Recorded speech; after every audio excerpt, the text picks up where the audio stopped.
Merci Madame la Présidente. J'aurais tant souhaité que mon frère, l'ambassadeur d'Algérie, n'use pas de son droit de réponse parce que il a exposé son point de vue, j'ai exposé le mien, mais apparemment il aime le spectacle. Et je crois qu'il n'a pas compris l'essence de mon intervention. C'est une intervention qui est basée, qui est orientée vers l'avenir, qui parle de paix, réconciliation, négociation, règlement de différends, développement, prospérité, intégration régionale. Et lui, il est dans sa logique de conflictualité. Il a oublié que, ou peut-être, je dirais, il a oublié que la salle a résonné pendant 10 jours de soutien à la marocanité du Sahara, de soutien à l'initiative d'autonomie et d'appel à l'Algérie de reprendre sa place autour de la table de négociation. Il est vrai que l'Algérie souffre d'une pathologie schizophrénique, parce que d'un côté, elle est neutre, elle n'est pas partie prenante, mais de l'autre côté, elle donne les leçons, et il interpelle, et il demande à notre commission d'agir, mais il oublie de demander au Conseil de sécurité. C'est bizarre. Ne parle pas du Conseil de sécurité, parce que le Conseil de sécurité le responsabilise. Parce que le Conseil de sécurité, c'est la source du droit international.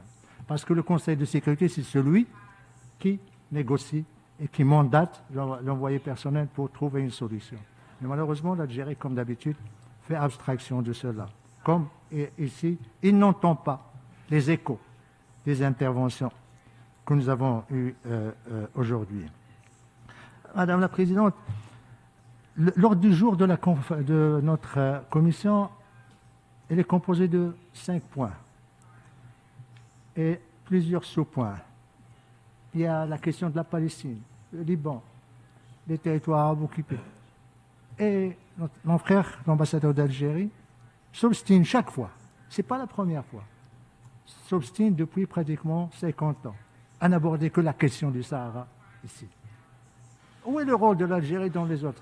Juste le point de vue de l'Algérie sur les autres questions. Non, l'Algérie, il a une obsession, c'est le Sahara. Mais répondons à son... Il parle de peuple. Quel peuple?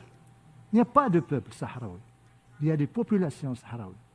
Une partie de cette population a été forcée par les milices du Polisario et l'armée algérienne qui a subi des pertes au Sahara au début de ce conflit, pour les parquer dans les camps de Tindouf. S'il veut parler de peuple, il n'a qu'à ouvrir les camps pour savoir est-ce que c'est le peuple du Sahara, est-ce que c'est le peuple algérien, est-ce que c'est le peuple des réfugiés maliens, nigériens, tchadiens. En plus, je voudrais lui rappeler qu'il n'y a pas de définition claire du terme peuple. Même la Commission des droits de l'homme de l'Union africaine n'a pas réussi jusqu'à maintenant à donner une définition claire sur le terme peuple.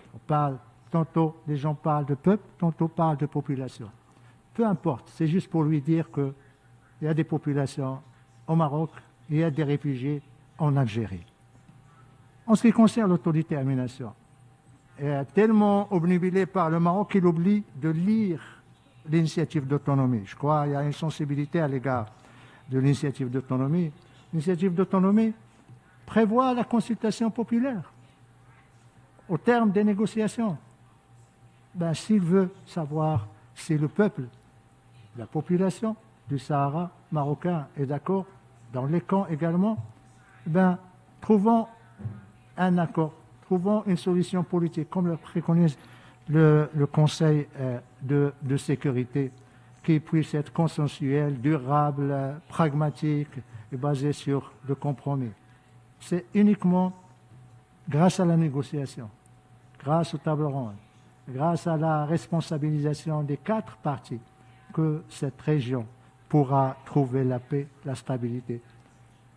En attendant, le Maroc poursuit son chemin de développement de la région du Sahara et laisse l'Algérie persister et sombrer